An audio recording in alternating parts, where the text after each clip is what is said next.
At 14 years old, Vincent Kompany was kicked out of his youth team, got injured, and almost gave up on football. But he turned out to be the best defensive player for Man City for more than a decade. After stepping into the coaching scene with only 4 years of experience and when all chips are down, he landed the biggest coaching job of his career. How did a Premier League relegated coach become the coach of the most dominant team in Germany? This is the story of Vincent Kompany. Chapter 1. Early Life and Career. Vincent Kompany was the son of a Congolese immigrant who became the first black Belgian mayor in Belgium, but his childhood was far from pleasant and almost led him to quit football. Born in 1986 in Uccle, Brussels, Kompany and his family faced racism. Though a mixed-race child, his family was well-educated and multilingual. This was a big advantage for him that landed him his biggest coaching job in later years. But first he joined Belgium's biggest club, Anderlecht, at the age of 6 and stayed till he was 20. At the age of 14, Vincent was kicked out of school and the Belgian youth squad because of his clash with the coach. Fast forward to 3 years later, when, at 17 years old, young Kompany made his senior debut for Anderlecht and Belgium, becoming the youngest Belgian international cap winner. He also won the Belgian Golden Shoe and the Belgian Ebony Shoe before being sold to Hamburg for the most expensive transfer in Anderlecht history. Anderlecht received a fee of 10 million euros for the star, whose altercation with coaches didn't stop. At the Bundesliga club, Kompany had only made 6 starts before being sidelined for the rest of the season for an Achilles injury. His fallout with his coach would be in August 2008 over his decision to play in the Olympics. Finally, he was sold that same month to Manchester City for an undisclosed fee. Chapter 2. Manchester City Era. 2 days after his signing, Vincent made his debut against West Ham United.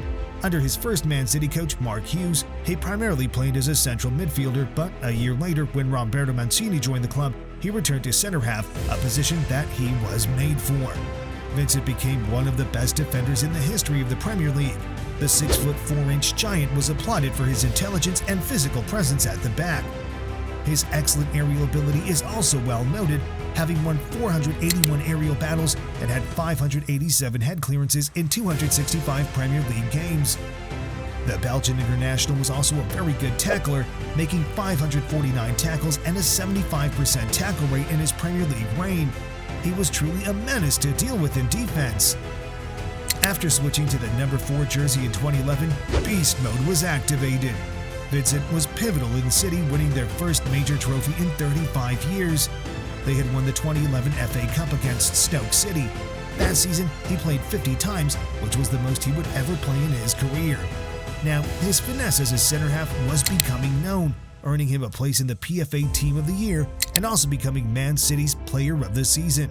The following season, he moved into his captain role full-time and served with flying colors. A notable influential moment was his winning goal over fierce rivals Manchester United, which gave City the league title after 44 years of waiting. A David Silva corner met by Kompany's head placed City in first place ahead of the Red Devils with 2 games in hand. The final Premier Day was a dramatic turn of events, but City was able to get a 3-2 win over QPR, with Vincent leading the charge. He was named in the PFA Team of the Year, but also received an award that hasn't been won by any City player ever. Captain Kompany was named Barclays Player of the Season. But the next season was a disappointment. City finished at the bottom of the Champions League group, came in second in the league, and lost the FA Cup final because their captain was sidelined for most of the season due to injury. This was only the beginning of Vincent's long spell of recurring injuries. In 2014, the Citizens made up for the bad season by winning the Premier League title and the League Cup. The 2018-19 season was Vincent's final season with Man City. It ended on a high level, with Vincent captaining his side to winning the domestic treble and scoring one of the best goals for City. This was a 30-yard screamer against Leicester City, the only goal of the match that put them a point ahead in securing a second consecutive Premier League title. Of the 12 titles Vincent Kompany won, half of them were under the tutelage of Pep Guardiola. His philosophy became a turning point for Vincent when he moved back to his first club, Anderlecht, to become a player-manager coach. Chapter 3. Transition to Management. The first year of becoming a player-manager didn't go as planned. The Brussels-based club had its worst opening to a league campaign in 21 years, so Kompany decided to step down from his managerial duties and be committed to only playing. In 2020, the Man City legend retired and became the head coach of Anderlecht. He led his team to a 4th and 3rd place finish in the Jupiler Pro League in his first 2 years as a coach and was undefeated in 62 of 78 matches. Then, Burnley came calling. In the 22-23 season, after being relegated from the Premier League, Kompany won the EFL title with Burnley, their 4th ever championship title. Let's take a look at what Vincent did differently. Before then, we would love for you to subscribe to the channel and turn on post notifications for more videos like this. Let's get back to the video. Chapter 4: Managerial Style and Philosophy. Vincent Kompany positions his team to play possession-based attacking football, just like Guardiola.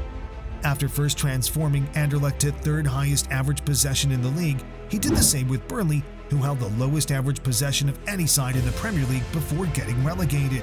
This rigidly defensive team was made to play a free-flowing, possession-based style that dominated the championship. This tactic Kompany learned during his long spell of injuries.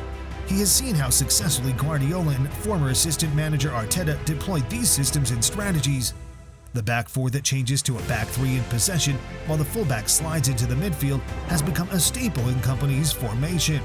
One of the most important philosophies for the former City captain is that he wants his team to be aggressive in attack and, most importantly, to retain the ball in the opposition half.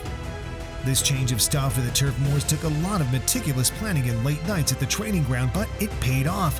Vincent Kompany led them back to the Premier League in brilliant fashion, Burnley accumulating 101 points. Only 5 clubs in the history of the English Championship have had more. Their average possession of 64% was the highest ever recorded for a championship season. But unfortunately, Vincent was unable to replicate the same form in the Premier League last season, relegating Burnley back to the championship. Could it be because of the quality of the players didn't suit the style of play, or because the Premier League was too intense for him? All these things didn't stop the biggest club in Germany, Bayern Munich, from appointing the Belgian as head coach. Chapter 5: Appointment at Bayern Munich. After getting rejected by Julian Nagelsmann, Xabi Alonso, Ralf Rangnick, and Hansi Flick, Bayern Munich had to go for their next admired coach, Vincent Kompany. Although Burnley were relegated to the championship, there was nothing they could do when a bigger club came for their coach. Only a compensation fee of £10 million was agreed upon, and both parties parted ways. For Kompany, Germany is a familiar sight, as he was a player for Hamburg and the knowledge of the football culture wasn't unknown to him. Also, he speaks German fluently, and this was also a factor in Bayern's appointment.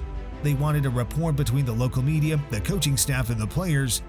Another advantage Kompany has is that he's multilingual and speaks French fluently. This will be an advantage to French speakers like Kingsley Coman, Dayot Upamecano, and Matisse Tel. Vincent's biggest advantage is his connection with Guardiola. His high praise of the Belgian has heaved a sign of assurance to the Bayern board of directors. While strategies and formation were not the major priorities, Kompany's football style mirrors the current squad and the style Bayern Munich is aiming for. Not that the Anderlecht legend is passionate and meticulous in his strategy, but there are multiple challenges he must overcome to be successful in the Allianz Arena. Chapter 6: Challenges and Expectations.